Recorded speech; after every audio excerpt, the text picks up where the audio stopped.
Hello friends, welcome to my channel. Friends, ఈరోజు మనం prawns fry అనమాట, రొయ్యల ఫ్రై. ఇది చాలా కొద్దిగా గ్రేవీగా ఉండేలాగా చాలా చక్కగా మంచి టేస్ట్ ఎలా చేసుకోవాలో మనం తెలుసుకుందాం. వీడియోలోకి వెళ్ళబోయే ముందు మన వీడియోకి అయితే ఒక లైక్ ఇచ్చేయండి. మరి ఫ్రెండ్స్, దీనికోసం అయితే మనం 1 కేజీ రొయ్యలు అండి, కొద్దిగా పెద్ద సైజుయే రొయ్యలు. వీటిని శుభ్రంగా నిమ్మకాయలో పసుపులో 1-2 సార్లు శుభ్రం చేసుకున్న తర్వాత ఒక పాత్ర పెట్టుకుని దాంట్లో ఏమీ వేయకుండా ఉట్టి రొయ్యలే వేస్తాం అనమాట. ఈ రొయ్యలతో పాటు మనం దానికి సరిపడా సాల్ట్, కొద్దిగా పసుపు కూడా వేస్తాము.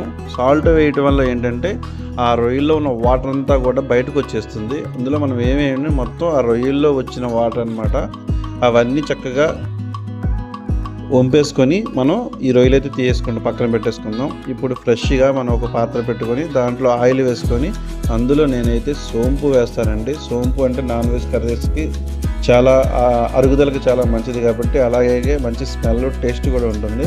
ఇప్పుడు ఇందులో మనం ఉల్లిపాయలు, పచ్చిమిరపకాయ ముక్కలు కూడా వేసేసుకుందాం. కర్రీ స్పైసీగా కావాలంటే ఒక దాల్చిన చెక్క ముక్క, 3 యాలకులు కూడా వేసుకోండి, కొద్దిగా స్పైసీగా వస్తుంది. ఉల్లిపాయ కొద్దిసేపు మగ్గిన తర్వాత అందులో మనం ఇప్పుడు కొంచెం ఎక్స్ట్రా పచ్చిమిరపకాయ కూడా యాడ్ చేస్తున్నానండి, అంటే కొంచెం స్పైసీగా తగలడం కోసం. పచ్చిమిరపకాయ ఫ్లేవర్ చాలా బాగుంటుంది. ఇలాగే ఇప్పుడు ఇందులో 2 టేబుల్ స్పూన్ అల్లం వెల్లుల్లి పేస్ట్ కూడా వేస్తున్నాను. అల్లం వెల్లుల్లి పేస్ట్ కూడా మగ్గాలండి. మగ్గిన తర్వాత మనం ధనియాల పొడి యాడ్ చేద్దాం. శుభ్రంగా ఉల్లిపాయ ముక్కలకి పచ్చిమిరపకాయ ముక్కలకి అంతా కలిసే వరకు బాగా కలిగి తిప్పి ఒక 2 మినిట్స్ మగ్గితే చాలు. నెక్స్ట్ వెంటనే మనం ధనియాల పొడి యాడ్ చేసుకుందాం. ఓకే అండి, ఇప్పుడు మనం ఒక 2 టేబుల్ స్పూన్ ధనియాల పొడి కూడా వేసి అది కూడా బాగా కలిసే వరకు కలిపేసుకుందాము. నెక్స్ట్ ధనియాల పొడి తర్వాత కొద్దిగా పసుపు అయితే వేద్దామండి.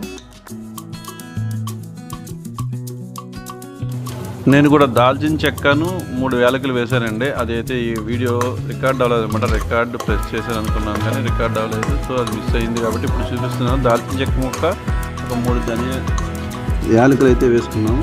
ఇంకా ఇప్పుడు కారం అయితే యాడ్ చేస్తానండి. 2 టేబుల్ స్పూన్ కారం వేస్తున్నాను. ఘాటుగా ఉంటే తగ్గించుకోండి, లేదంటే 2 టేబుల్ స్పూన్ నుంచి 2.5 మాత్రం కారం పడుతుంది. మీడియంగా ఉంటే, ఘాటుగా ఉంటే మాత్రం కొంచెం తగ్గించుకోండి, తర్వాత అయినా యాడ్ చేసుకోవచ్చు. వేసి కారం కూడా బాగా కలిసే వరకు, అంటే మనకు ఆయిల్ తేలే వరకు, అది అంత ఎక్కువసేపు పట్టదండి, 1 నిమిషంలోనే మనకు అలా ఆయిల్ తేలిపోతుంది. ఇప్పుడు ఇందులో మనం ప్రాన్స్ని అయితే యాడ్ చేస్తున్నామండి. రొయ్యలన్నీ మనం ఉడకపెట్టుకున్నాం కదా, ఆల్మోస్ట్ అవి ఉడికిపోయినాయండి. 90% ఉడికిపోయింది రొయ్య.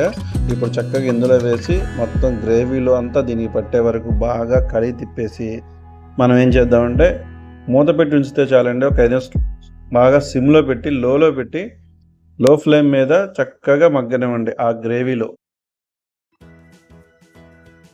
ఒక 2 మినిట్స్ అయితే మగ్గిన తర్వాత ఇందులో నేను గరం మసాలా యాడ్ చేస్తానండి, కొద్దిగా స్పైసీ కోసం.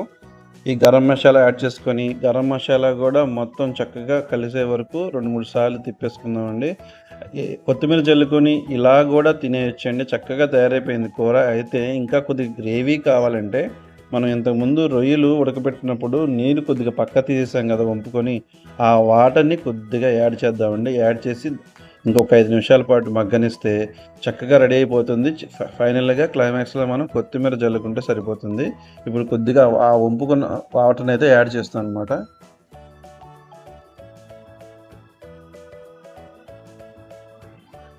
ఇది మాత్రం మర్చిపోకండి, ఇది చెప్పడం అయితే నేను ఇందాక మర్చిపోయాను. ఇదేంటంటే బ్లాక్ పెప్పర్ అండి, మిరియాల పొడి. ఇది మాత్రం ఖచ్చితంగా ఈ రొయ్యల ఫ్రైకి అయితే ఖచ్చితంగా వాడాలి. రొయ్యలకి పీతలకి ఖచ్చితంగా వాడాలండి. ఈ మిరియాల పొడి పిల్లలు ఉంటే కొద్దిగా తక్కువ వేసుకోండి, లేదంటే కొద్దిగా ఎక్కువ వేయండి. రెస్టారెంట్ స్టైల్లో మీకు టేస్ట్ అయితే చాలా అద్భుతంగా ఉంటుంది మిరియాల పొడి యాడ్ చేయడం వల్ల.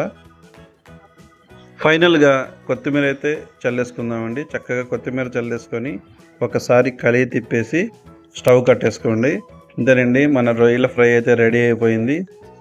కొత్తగా చూస్తున్న వాళ్ళు ఎవరైనా ఉంటే ఛానల్ని సబ్స్క్రైబ్ చేయడం మాత్రం మర్చిపోకండి.